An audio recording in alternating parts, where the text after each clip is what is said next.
Morning guys. So last night I ended up staying up late last night because my filter on the turtle pond decided that it had stopped working. It's still not working. I don't know what's going on with it, but that is the not so glamorous side of keeping animals. It's a long way down. Look, if you're gonna have animals, especially big animals that require pumps and air filters and you know, bubblers, or no, I mean even fish tanks, if that pump went out for over 10 hours, majority of these fish would not last. So you have to have backup plans in order just in case stuff like that happens. So a lot of people have generators because that is the easiest way out of this. Unfortunately, some of them can be expensive, but if all of the power went out, I wouldn't worry about heaters, I wouldn't worry about anything. All I would have to do is make sure that that air pump is plugged in, and that will aerate all of the tanks. Look, your fish can go cold. It shouldn't kill them. I mean, depending on what type of fish you have, they might require heat a lot better, but I mean, like if the heater went out on the turtle pond, these turtles they will not die inside. The temperature inside will not get that cold. And then worst case scenario on that, I just start up the fire, and that'll keep the inside of the house from dropping below zero, which it doesn't do here in Perth. If you are in a colder part of the world, you may need to look at some other things. I know a few people struggle starting generators and stuff like that in the cold, but I don't have that problem here, so I've never really had to deal with it, and I don't know the solution. A quick update on my angry girl is she absolutely loves her new tile. So the review on that so far is probably going to be very good. So there's not going to be much of a video today. Unfortunately, it is a friend's funeral today. I'm not going to take you guys along on that trip. I mean, I might take you down for a drive, and on the way back I might hit up a few places, but we'll see how it goes. That's over. On the way home we're gonna go check out Aquatics. Yeah, whatever, we'll just go there. Maybe my mood will be a little bit better when I get there. So we made it down here, which is a little bit of a treat because I live an hour away from here, so I don't usually come down. So let's go inside and have a look what this place looks like now. So unfortunately my battery on this thing's dying. I must have left the camera on. But before we do that, we're just gonna quickly run through and look at some of their fish. These guys keep their fish pretty clean. This place is pretty cool. They got some ponds, they got some, there's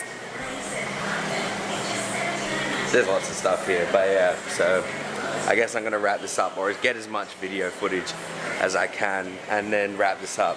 And I'll see you guys when I get home and charge the camera up again. Look at this pond. Reckon we should make something like this for the turtles? I reckon we should. Yes, we should.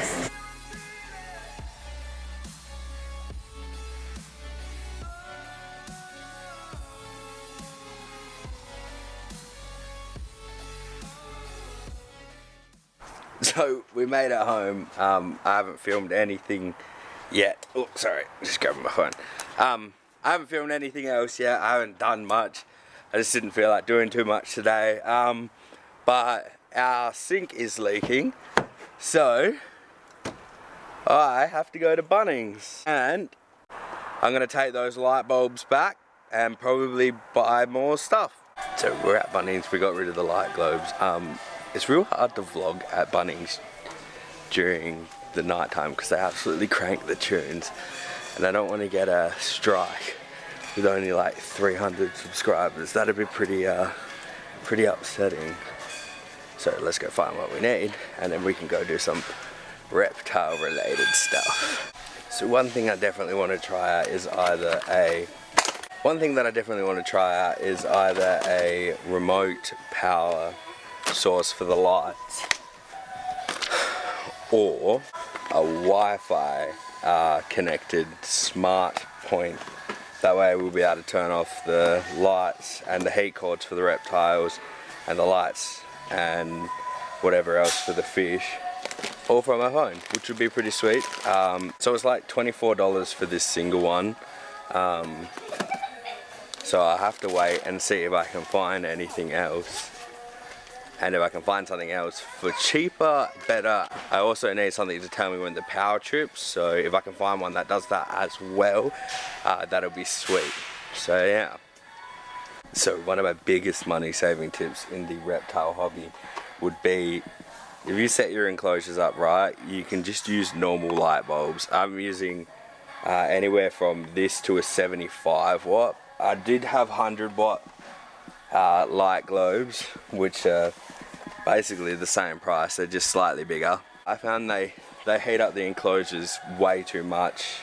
They just heat up the air temperature way too much. So if you're using like a 40 or a 60, I mean, if you have a huge enclosure, you might be able to justify 100 watts.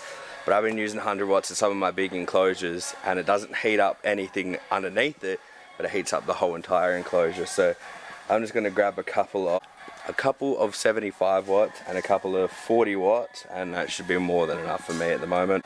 But that's once I pick these up, I can't hold the camera anymore, so I'm going to put the camera away and I'll see you when I get home, unless I find something else.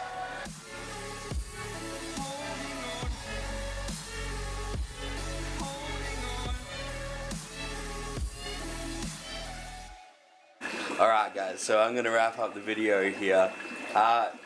Look, I'm sorry that it wasn't a very fun-filled adventure with lots of stuff, and I didn't get much from Aquatics because I don't know why. I don't know if I charged the battery or I left the camera on or something, but yeah, so I fixed the pond filter just in case anybody wanted to know about that. Just remember to never go to bed angry at somebody, and go tell somebody that you love them and give them a kiss. You guys take it easy, stay awesome, and remember, you can't fail if you try. See ya.